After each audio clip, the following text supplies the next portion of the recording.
সবচেয়ে মজার কথা, ভালো করে কান লাগান। মানুষের তো হাসর হবে, কি ভাই? মানুষের হাসর হবে না? মানুষের হাসর হবে।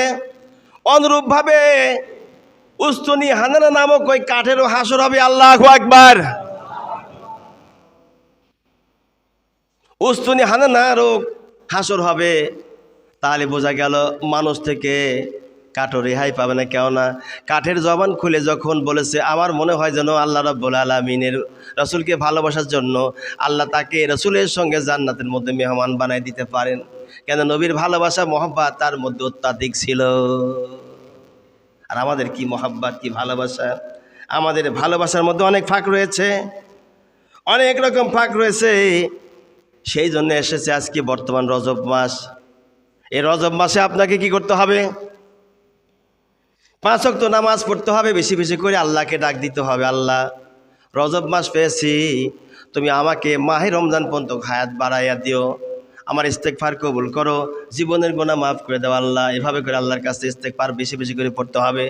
কান লাগা মুসলমান, ভালো করে শোনেন। যে ব্যক্তি রজব মাসে বেশি ইবাদতবন্দি করবে না, নামাজ কালামে আসবে না, রমজান মাসে যে ব্যক্তি নামাজ কালাম সঠিক পড়তে পারবে না, লিখে রাখেন ডায়েরি খাতায় আজকে। যে ব্যক্তি মাহে রমজান থেকে ইস্তেগফার পড়িয়ে আল্লাহওয়ালা হতে চেষ্টা করবে না, ওই ব্যক্তি রমজান মাসে রোজাও ঠিক মতো করতে পারবে না, নামাজও পড়তে পারবে না। যদিও নামাজ রোজা করে, রোজার মধ্যে গীবতের কথা থাকবে বেশি। নামাজ যদি পড়েও থাকেন, নামাজ ঠিক মতো পড়তে পারবে না, কাজায় যাবে, বেশিরভাগ অত পড়বেই না। এইরকম নামাজি হবে, এইরকম গোমরা নামাজি হবে। যার কারণে আল্লাহ নবী বলেছেন, রজব মাস আসলে তোমরা বেশি বেশি করে ইস্তেগফার পড়ো আর আল্লাহর কাছে প্রার্থনা করে, আল্লাহ আমার হায়াতটা তুমি মাহে রমজান পর্যন্ত বাড়াইয়া দাও। আর আমি প্রতি বছরই খেয়াল করে দেখি, রজব মাস যাহা আসে সঙ্গে সঙ্গে আমরা আরও কাজ কামে বেশি আমরা চাপ দিই। পরীক্ষা তো হবেই, পরীক্ষা ছাড়া আপনি পাশ করতে পারবেন না। সরকার তো পরীক্ষা দিয়েছে, ভাবি শেখ হাসিনা, শেখ হাসিনার জন্য তিনি পরীক্ষা দিয়েছে মাসে ফেব্রুয়ারি বা মার্চ মাসে এসএসসি পরীক্ষা হয়, ইন্টারমিডিয়েট এটাও পরীক্ষা হয় ফেব্রুয়ারি মার্চে, 2 মাসের মধ্যে এসএসসি আর এইচএসসি পরীক্ষা হয় প্রতি বছরে নিয়মিত। পরীক্ষা দেওয়ার পর ছাত্ররা যদি ভালো রেজাল্ট করে ভালো, না করলে ফেল করবে। এতে হাসিনার তো কোনো দোষ নাই। পরীক্ষার হলে দায়িত্ব তো তার নয়। সারা বছর ধরে কি পড়েছো, তার পরীক্ষা তো হওয়াটাই স্বাভাবিক। পরীক্ষা যদি পাস না করতে পারো, এই জন্য তো সরকার কোনো দায়ী নয়। পাস করার জন্য ছাত্রদেরকে তার বাবা মা গাইড দিয়ে লেখাপড়া করাবে, প্রাইভেট পড়াবে, তারপরে পরীক্ষা দিয়ে কার উপরে কে ভালো রেজাল্ট করতে পারে কি চেষ্টা করবে। এই পরীক্ষায় মানুষের বেলাও হবে। ওটাতে গেল ক্লাস পরীক্ষা, দুনিয়ার স্বার্থের পরীক্ষা। আখিরাতের পরীক্ষার জন্য গরম আসবে, ঠান্ডাও আসবে। আমি হাদিসে পড়েছিলাম, যেই বছরে যত গরম পড়ে কবরবাসীকে তত আযাব দেওয়া হয়, বেশি গরমের আযাব দেওয়া হয়, জাহান্নামের আযাব দেওয়া হয়। আর যেই বছরে যত শীত পড়ে, ঠান্ডা পড়ে, সেই বছরে তত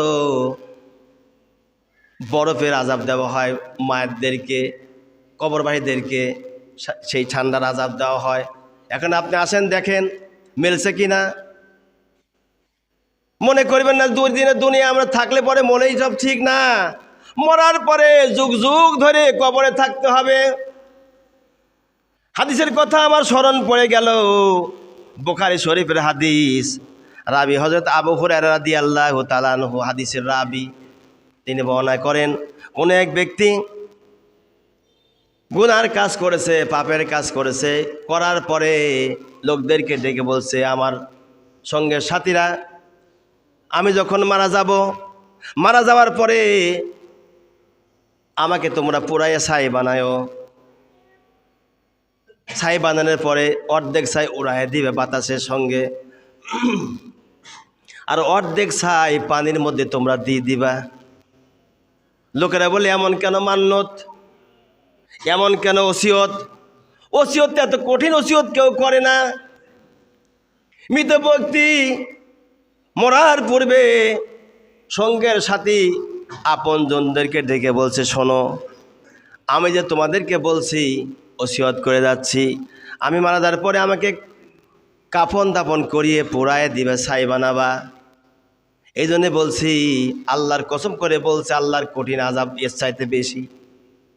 আল্লাহর আযাব আরো কঠিন, শক্ত আযাব। শক্ত আযাবের ভয়তে তোমাদেরকে বলতেছি, তোমরা আমাকে পোড়াইয়া অর্ধেকটা ছাই বানাইয়া পানির মধ্যে দিবার, অর্ধেকটা তোমরা বাতাসে উড়াইয়া দিবে। বুখারীর হাদিস। আবু হুরায়রা রাদিয়াল্লাহু আনহু থেকে কয়েক হাজার হাদিস পাওয়া যায়, যেমন তেমন হাদিস নয়, সিয়াসাত্তার প্রথম নম্বর হাদিস, এটা বুখারী হাদিস।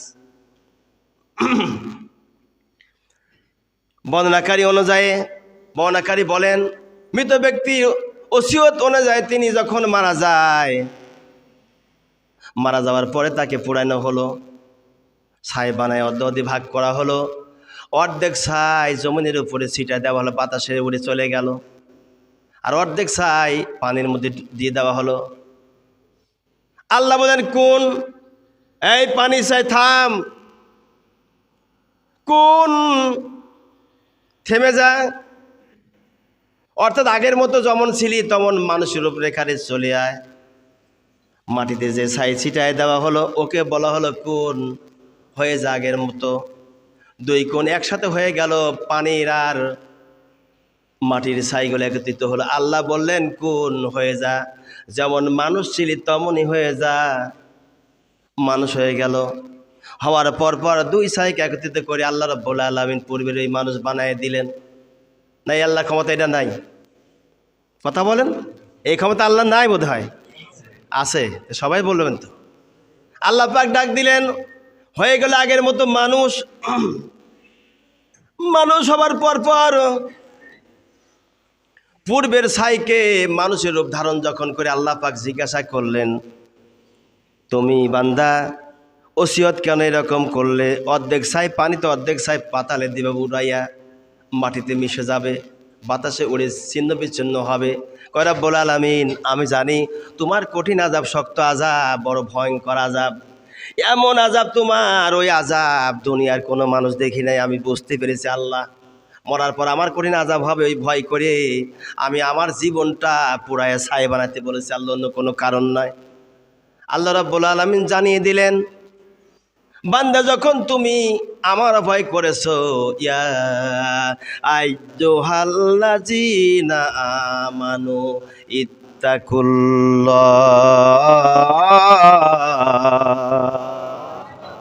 আমার যখন ভয় করেছো, ঈমান আনি যখন ভয় করে যখন তুমি ভীতু হয়েছো, আমি আল্লাহ তোমার ওই ভিতর দিকে তাকায়া তোমার জীবনের গুনাহ মাফ করে জান্নাত দিয়ে দিলাম। ভাই আর একটু জোরে বলেন না সুবহানাল্লাহ।